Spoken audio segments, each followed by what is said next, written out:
लोग कहते हैं तुम धर्म के खिलाफ बोलते हो, आस्था को ठेस पहुंचाते हो। मैं गलत के खिलाफ बोलता हूँ, सच के लिए लड़ता हूँ।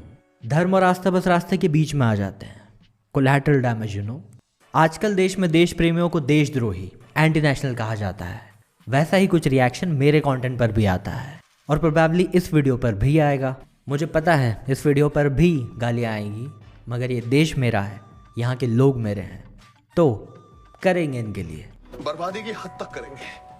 पीके मूवी में डायलॉग है ना कि येलो कलर दूर से फोकस मारता है, तो इस बार फोकस में है प्रेम भाई।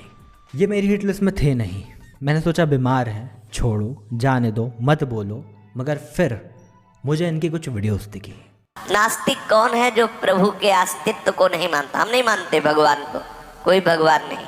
ऐसे जो लोग बोलने वाले हैं, इनका संग बहुत घातक होता है। महापुरुषों ने तो इतना कहा कि भले नरक का वास मिल जाए, लेकिन ऐसे नास्तिकों जो दुष्ट स्वभाव वाले लोग हैं, ऐसे संग न। हरि विमुख जीवन है। कैसा जीवन है? बोले वो माँ को कष्ट देने के लिए व्यर्थ में पैदा हुए, वो सुअर, कुत्ता, सियार जैसा जीवन है। मृत है, अछूत है, निंदनीय है, जो हरि विमुख है। प्रेम भाई जिंदगी में किससे हाथ जोड़ते हो अहम है, किससे हाथ मिलाते हो अहम है, और किसका हाथ पकड़ते हो वो ज्यादा अहम है। आप सोसाइटी में खुलेआम नफरत फैलाओगे एथीस्ट के अगेंस्ट, वो भी मेरे रहते हुए। तुम्हारे बाप लोगों ने किसी जमाने में एक कर लिया, लेकिन अब एक मिस्टेक कर दी। तुम सबको मेरे टाइम पर पैदा कर दिया। एक बहुत ही फेमस कपल एक बाबा के आश्रम पहुंचे, और अब चूंकि यहाँ जो दिखता है वो बिकता है, तो बाबा हो गए पैन इंडिया में फेमस। कितने बड़े सेलिब्रिटीज भी जिनके पास गए थे, तो ज़रूरी कोई बहुत पहुँचे हुए बाबा होंगे। ये मर्द लोग भी ना खुद पहुँच जाते हैं, दूसरों को नहीं पहुँचा पाते एनलाइटमेंट तक, और लोग भी भूल जाते हैं कि इनसे ही पहुँचे हुए बाबा के पास भी कोई गया था। इसीलिए कहते हैं कि हर पीली चीज़ सोना नहीं होती। तंबाकू गुटखा सिर्फ इसीलिए मत खाने लग जाओ कि उन्हें सेलिब्रिटीज प्रमोट कर रहे हैं, वो तो अपना मतलब निकाल कर चले जाएंगे। कैंसर तुम्हें झेलना पड़ेगा। कैंसर से याद आया, इस डेंगू मलेरिया वाले कमेंट से मुझे ही बहुत बुरा लगा, बहुत ज़्यादा बुरा लगा। मतलब ऐसे खुलेआम इतना बुरा नहीं बोलना चाहिए मच्छरों के बारे में। बाबा, मैं श्री आशाराम बापू जी से नाम दीक्षा ली थी। मेरा भजन अच्छा चल रहा था, पर उनके जेल जाने के बाद मेरी श्रद्धा पर आघात हो गया। ना इस बात पे जाओ कि वो जेल में है। जेल में तो क्या, जेल में तो ठाकुर भी पैदा हुआ था। आसाराम जैसे रेपिस्ट को आपने अपने भगवान से कंपेयर कर लिया कि क्या हुआ, जेल में तो हमारे भगवान भी पैदा हुए थे। जेल में पैदा होने और रेप करके जेल जाने में कुछ फ़र्क होता है ना प्रेम भाई। अंधश्रद्धा आपको इस हद तक ले जाती है कि आपको बलात्कारी में भी भगवान नजर आने लगता है। भगवान अपने आप से अपने आप में खेलते हैं। हमें ये भावना करनी है कि आसाराम मेरे राम है, मेरे ठाकुर है। कोई ज़रूरत नहीं है आसाराम जैसे रेपिस्ट को भगवान मानने की। एक रेपिस्ट में आपको भगवान कैसे दिख सकता है? मतलब मुझे नास्तिक होते हुए बुरा लग रहा है। इनकी किडनी खराब है या फिर दिमाग को रीचेक करवाओ, क्योंकि सिम्टम्स तो पक्का दिमाग वाले हैं। जो भगवान को नहीं मानते हैं नास्तिक से कैसा व्यवहार करें? हमेशा तो बकवास नहीं ही करते होंगे, धार्मिक व्यक्ति दिखाई पड़ते हैं, कुछ अच्छी ही बात कर रहे होंगे।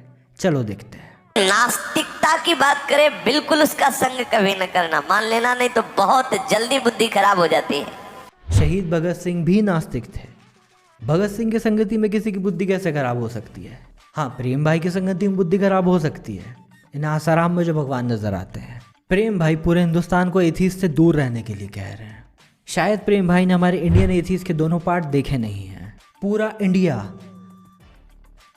पूरा भारत इतने सक्सेसफुल, रैशनल और समझदार लोगों से दूर हो जाए तो पास किसके जाए? आसाराम के। अच्छा है कि प्रेम भाई का क्वालिफिकेशन प्रधानमंत्री की तरह कोई मिस्ट्री नहीं है। महाराज जी हम पढ़े लिखे हैं, कक्षा 9 बोले नहीं, ग्रंथ में लिखा। अरे ग्रंथ पंडितों ने रच दिया है धन कमाने के लिए, ऐसे लोग बोलते हैं। ब्राह्मणों ने झूठे ग्रंथ रचे, ये महान समाज सुधारक ज्योतिबा फुले ने कहा था।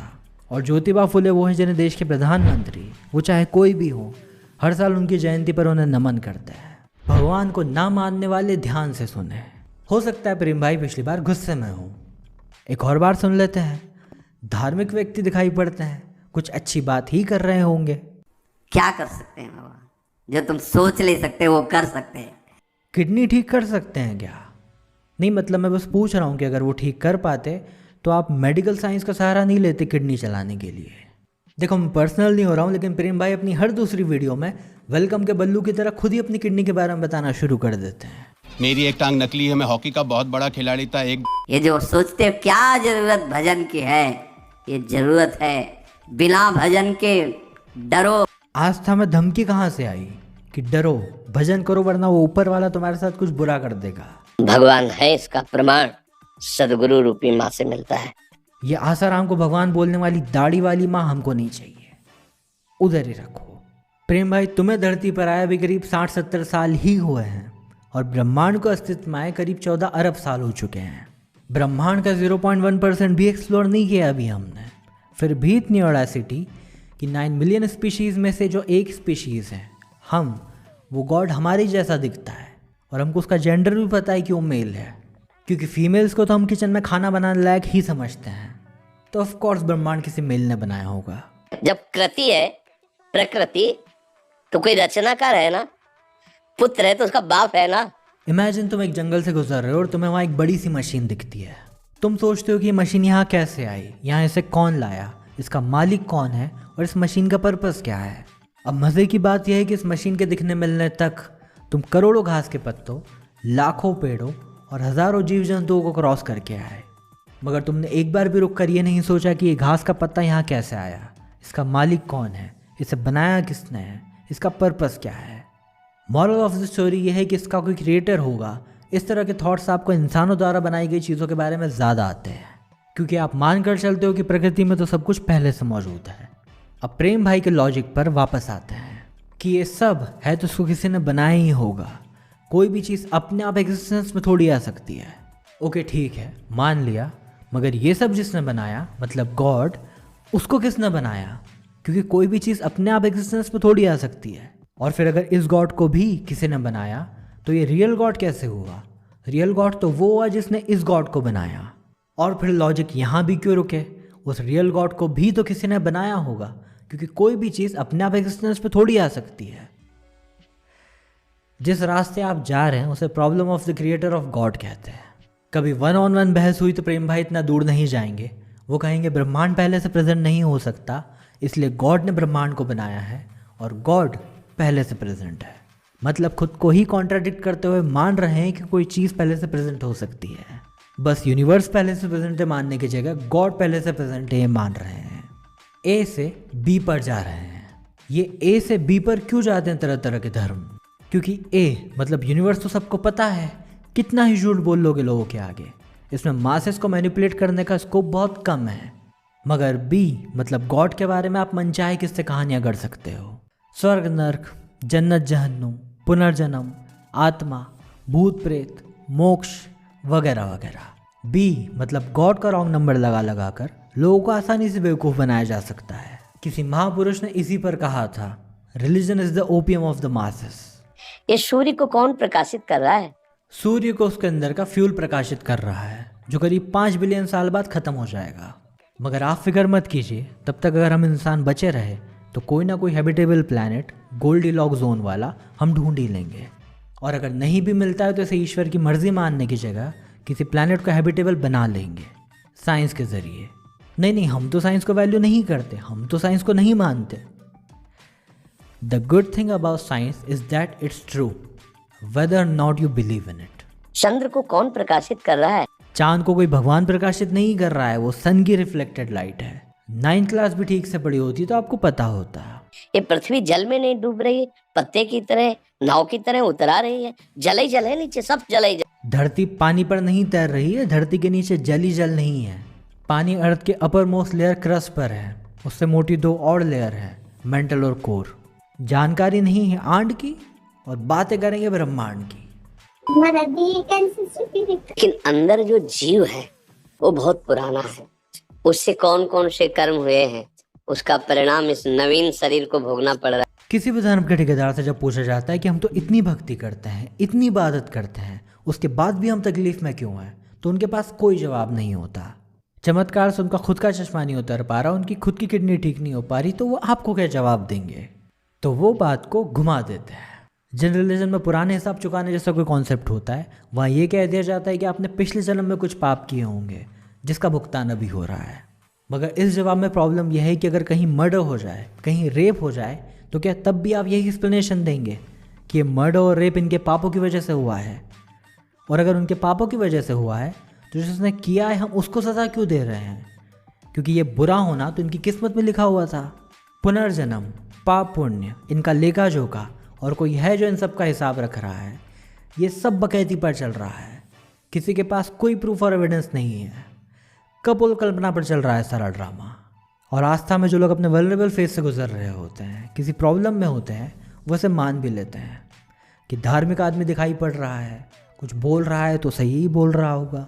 अगर इसका कर्म आपको टीवी में जैसे दिखाया जाता है ना, वो अगर सामर्थ्य हो दिखा दे कि इस कर्म के परम, तो आप कहोगे अवश्य अवश्य ऐसा ही होना चाहिए। छोटे से बच्चे और उसके पेरेंट्स के दिमाग में आप क्या डाल रहे हो कि इस बच्चे ने पिछले जन्म में कोई पाप किया था, इसलिए इस जन्म में एक कैंसर डिजर्व करता है।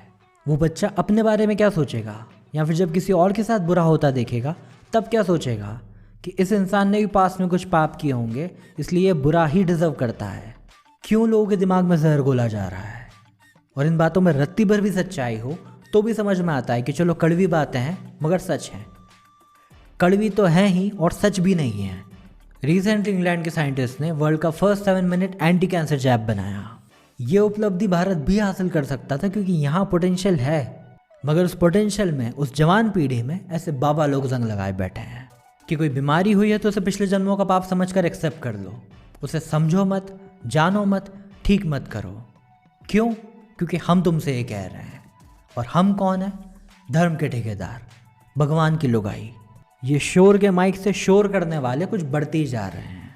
बाघा बॉय को ठिकाने लगाओ तो प्रेम भाई तैयार है, राजा बाबू को ठिकाने लगाओ तो बंटी बबली तैयार है। कमेंट्स में गेस करो बंटी बबली कौन है। प्रेम भाई ने और भी कई ऊटपटांग बातें की, मगर सभी बातों को एक ही वीडियो में काउंटर करता तो वीडियो बहुत बड़ी बन जाती। बड़े से याद आया, 10 के सब्सक्राइबर्स का बड़ा नंबर अचीव हुआ है तो सेलिब्रेशन भी बड़ा होगा।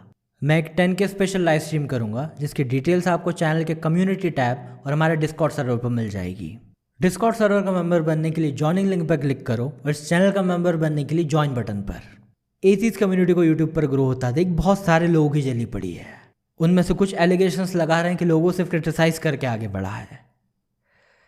10-12 लोगों को मारकर डॉन नहीं बना रहे। अपन ने जिन जिन को मारा है वो सब डॉन ही थे। इस वीडियो का उद्देश्य किसी की भी भावना या फिर किडनी को ठेस पहुंचाना या आहत करना नहीं था, मगर जैसे 2 पत्थर रगड़ने से पूरे जंगल में आग लग जाती है, वैसे ही जंग में 2 लोगों की लड़ाई से आसपास के सब मुड़ जाते हैं।